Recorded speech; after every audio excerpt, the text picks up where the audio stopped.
Hey Spoonies! Forget how I look, okay? I wasn't expecting to make this video. I was actually getting ready for the day. I have to run out and get my medicine and taking a break, getting ready. I came across this thing. I wanted to share it with you. I know I have been asked to make a video about how to go about talking with your doctor. I haven't covered it, but I will. I seen this and it really looked like something that I should share with you. So obviously I have you in the kitchen. Don't mind the mess. I'm just gonna jump into it. It's a little bit of a long letter, but I would really like you to picture a doctor saying these words to you, okay?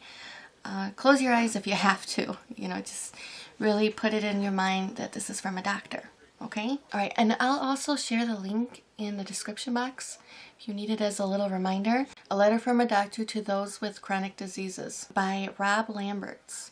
Dear patients, you have it very hard, much harder than most people understand. Having sat for 16 years listening to stories, seeing the tiredness in your eyes, hearing you try to describe the indescribable, I have come to understand that I too can't understand what your lives are like. How do you answer the question, how do you feel when you've forgotten what normal feels like? How do you deal with all of the people who think you're exaggerating your pain, your emotions, your fatigue? How do you decide when to believe them or when to trust your own body? How do you cope with living a life that won't let you forget about your limits? I can't imagine. But I do bring something to the table that you may not know. I do have information that you cannot really understand because of your unique perspective, your battered world. There is something that you need to understand that while it don't undo your pain, make your fatigue go away, or lift up your emotions, it will help you. It's information without which you bring yourself more pain than you need to suffer. It's a truth that is key to getting the help you need much easier than you have in the past. It may not seem important, but trust me, it is. You scare your doctors. No, I'm not talking about the fear of disease, pain, death. I'm not talking about doctors being afraid of the limits of their knowledge. I'm talking about you understanding of a fact that everyone else seems to miss. A fact that many doctors hide from. We are normal, valuable people who happen to doctor for a job. We are not special. In fact, many of us are very insecure, wanting to feel the affirmation of people who get better, hearing the praise of those we help. We want to cure diseases, save lives, to be the helping hand, the right person in the right place at the right time. But chronic, unsolvable disease stands square in our way. You don't get better, and it makes many of us frustrated, and it makes some of us mad at you. We don't want to face these things because it shows our limits. We want the miraculous, and you deny us the chance. And since this is the perspective you have when you see doctors, your view of them is quite different. You see us getting frustrated. You see us when we feel like giving up. When we take care of you, we have to leave behind the illusion of control, power over disease. We get angry, feel insecure, and want to move on to another patient who can fix, save, or impress. You are the rock that proves how easily the ship can be sunk. So your view of doctors is quite different. Then there is the fact that you also possess something that is usually our domain, knowledge. You know more about your disease than many of us do, most of us do. Your MS, rheumatoid arthritis, end-stage kidney disease, Cushing's disease, bipolar, chronic pain disorder, brittle diabetes, or disabling psychiatric disorder, your defining pain. It's something most of us don't regularly encounter. It's something most of us try to avoid. So you possess deep understanding of something many doctors don't.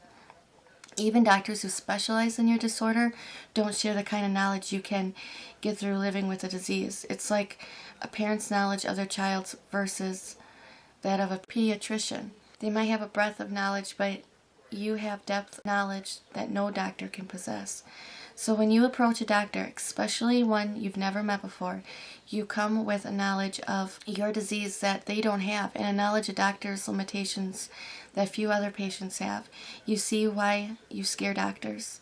It's not your fault that you do, but ignoring this fact will limit the help you can only get from them. I know this because, just like you know your disease better than any doctor, I know what being a doctor feels like more than any patient could ever understand. You encounter doctors more than you wish, perhaps. I live as a doctor continuously. So let me be so bold as to give you your advice on dealing with your doctors. There are some things you can do to make things easier, and others that can sabotage and hope for a good relationship. Don't come on too strong.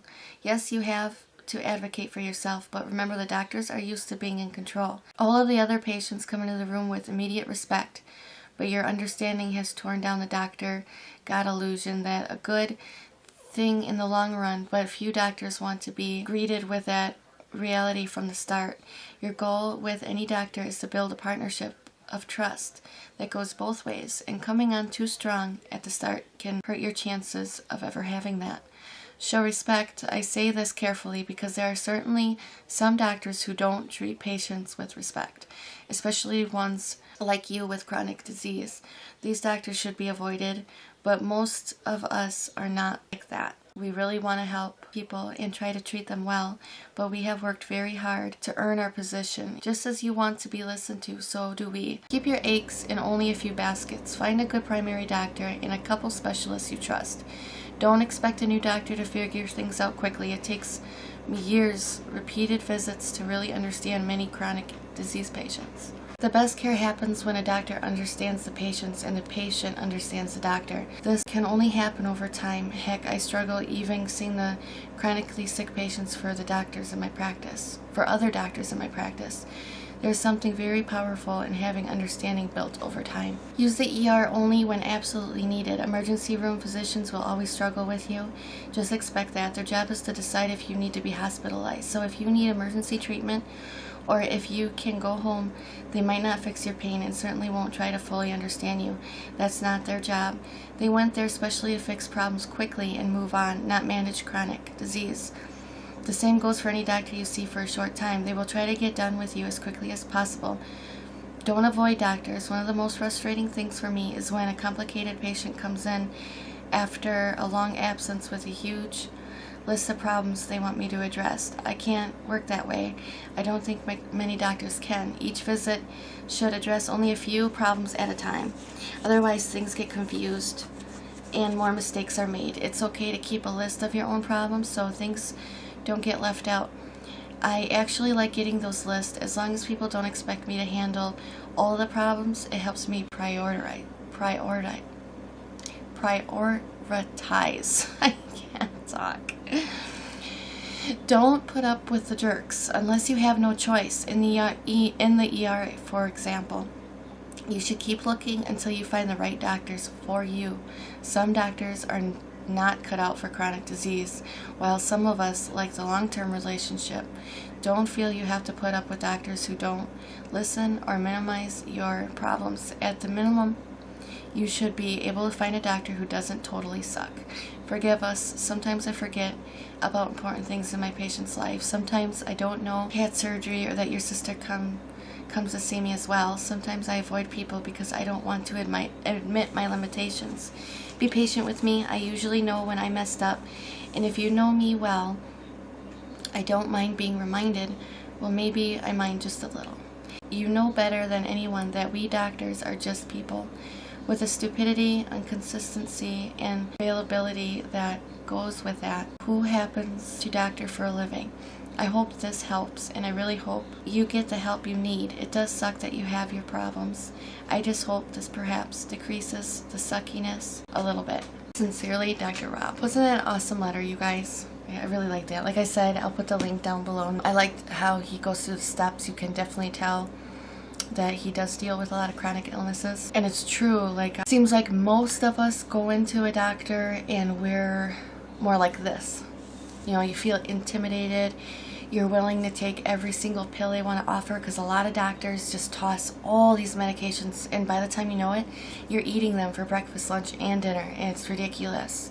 And then you're taking pills for symptoms that the other pill caused, and it's just a whole other hell that you don't want to get into. And then, you know, once we realize it worsens things, then you tend to grow that really thick skin, and now you're looking down at the doctor, and we can't do that either. Although it's really hard to find a good doctor. I think these are some awesome points, and I've gone in with lists, and I don't mean for them to be big lists, you know, just this is what's happened this last month, you know what I mean? It helped me understand a little bit too. And I hope you guys got a lot out of that like I did. But I will be making another video, my little tips with doctors and stuff. So I just wanted to share this one with you. Oh, if you're new to my channel, hi, Fibromom or Abby. Check out my Who is Fibromom video. If you're new here, then my spoonies don't have to hear me say the same thing every time. But that way you can know a little bit more about me and what we do here. If you're a spoonie or someone with a chronic illness, feel free to join our family. We have an awesome spoonie family here. Just hit the subscribe button and chat with us down below. Alright, you guys, let me know, what did you think of this letter? What were your favorite parts? Thanks so much for watching, you guys. Take care. I hope you're feeling well today. Warmer weather's coming. We got freezing rain today, so it's going to be a slow trip out to get my medicine. Alright, I will speak with you guys soon. Bye. Love yous.